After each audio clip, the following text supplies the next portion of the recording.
വീഡിയോയുമായി എത്തിയിരിക്കുന്നു. ഇന്ന് പറയാൻ വേണ്ടി പോകുന്നത് നമ്മളെ സ്ക്രീനിൻ്റെ അകത്ത് നമ്മളെ കയ്യിൻ്റെ എന്തെങ്കിലും അടയാളങ്ങളോ എന്തെങ്കിലും ഉണ്ടെങ്കിൽ നമ്മൾ നനഞ്ഞ തുണിയോട് ചില ആൾക്കാർ ഇങ്ങനെ തോർത്തലുണ്ട്.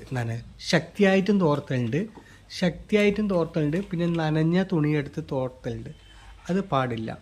നമ്മൾ ഒരിക്കലും സ്ക്രീനിൽ ശക്തിയായിട്ട് തുടക്കാൻ പാടില്ല. ലാപ്ടോപ്പിൻ്റെയും ഡെസ്ക്ടോപ്പിൻ്റെയും അതുകൂടാതെ നമ്മളെ വീട്ടിലത്തെ LCD TVൻ്റെയും അതൊന്നും നനഞ്ഞ തുണിയോട് ഒരിക്കലും തുടക്കാൻ പാടില്ല. നമുക്ക് തുടക്കണമല്ലാതെ പൊടിയാൻ്റെ കണ്ടിട്ടുണ്ടെങ്കിൽ നമുക്കൊരു തുണി എടുത്തിട്ട് ഇങ്ങനെ തട്ടുന്നതല്ലാണ്ട് ഒരിക്കലും കൈയോട് നിങ്ങൾ ക്ലീൻ ചെയ്യുന്നുണ്ടെങ്കിൽ ഇതിന് ക്ലീനിങ് കിറ്റ് പറഞ്ഞ സാധനം കിട്ടും. അതായത് ഒരു ലിക്വിഡ്. ആ ലിക്വിഡിൻ്റെ ഒന്നിച്ച് തന്നെ ഒരു തുണിയുണ്ട്. ആ തുണി വെച്ചിട്ട് മാത്രമേ നമ്മൾ ക്ലീനാക്കാൻ പാടുള്ളൂ.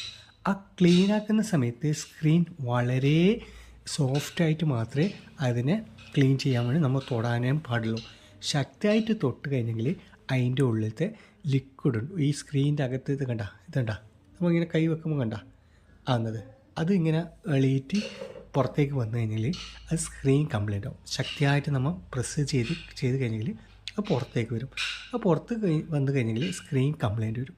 അപ്പോൾ ഒരിക്കലും നമ്മൾ ക്ലീൻ ചെയ്യുന്ന സമയത്ത് വളരെ ശ്രദ്ധിച്ച് ക്ലീൻ ചെയ്യുക. ആ ക്ലീൻ ചെയ്യുന്ന സമയത്ത് നമ്മളെ ലിക്വിഡ് ക്ലീനിങ് കിറ്റ് പറഞ്ഞ സാധനം കിട്ടും. ആ കിറ്റ് വാങ്ങിയിട്ട് ആ കിറ്റിൽ നമ്മൾ ലിക്വിഡ് ഉണ്ട്. ആ ലിക്വിഡ് ഉപയോഗിച്ച് മാത്രമേ ചെയ്യാൻ പാടുള്ളൂ. ഒരിക്കലും നമ്മൾ വെള്ളം ഉപയോഗിച്ച് തുടക്കാൻ പാടില്ല. വെള്ളം ഉപയോഗിച്ച് തുടച്ച് കഴിഞ്ഞെങ്കിൽ അതിൻ്റെ സ്ക്രീൻ കംപ്ലൈൻറ്റ് വരും. അപ്പോൾ ശ്രദ്ധിക്കാം. മറ്റൊരു വീഡിയോയുമായി നാളെ എത്തും. Okay, by.